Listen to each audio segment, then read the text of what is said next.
me tell you where they're located. The most specific places are in South Africa, Hungary, Russia, Argentina, and North America. Within these areas, there are specific names for the temperate grasslands. In North America, they're called prairies. In South America, they're called pampas. In Eurasia, they're called steppes. And in Africa, velds. Now let me tell you what the climate is like. The temperatures vary from summer to winter, much like here in North Carolina. Rainfall is moderate and the amount of it influences the height of the grass, which therefore affects the entirety of the life in the biome.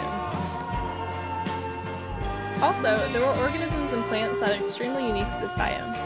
Perhaps the most important plant is the grass here. This is the most nutrient-dense and richest grass in the world. Also, this biome can be defined by the extreme lack of trees and large shrubs. There are different types of animals in each different part of the world, though, in each biome.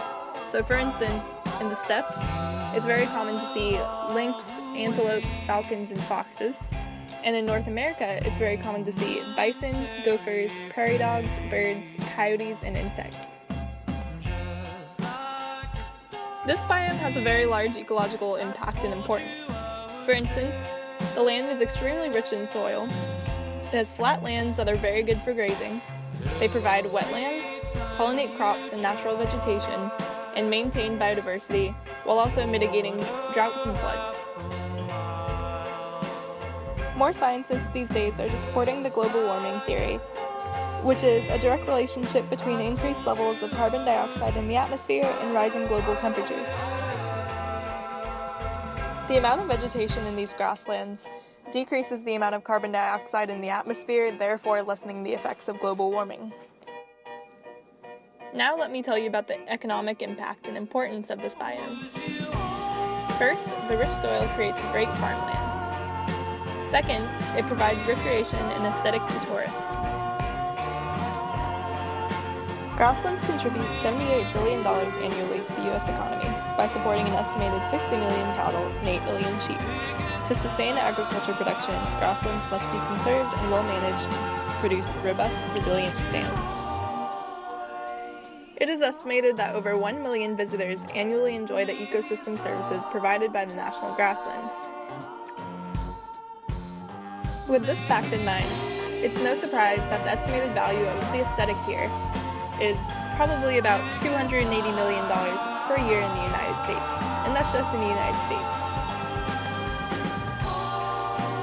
Only 5% of tall grass prairie still remains. This makes it the rarest of all ecosystems on Earth today. In America, the government has set aside some grassland to be protected. The USDA administers the Buffalo Gap National Grassland, which has 600,000 acres of scattered tracts of prairie land in South Dakota. Finally, let's learn some interesting grassland facts. Most of the time, grassland biomes are normally situated between a forest and a desert.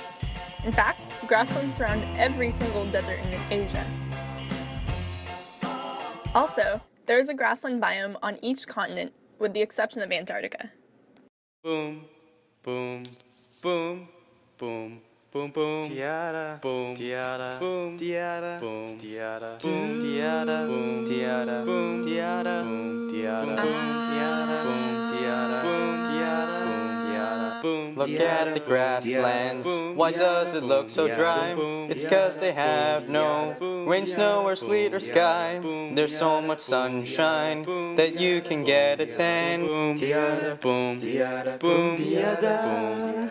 Look, it's a zebra. Oh wait, it's getting eaten by a cheetah. It's part of grassland life. Pet-prey relationship. Farewell, zebra. Where are all the trees? They are indeed really rare.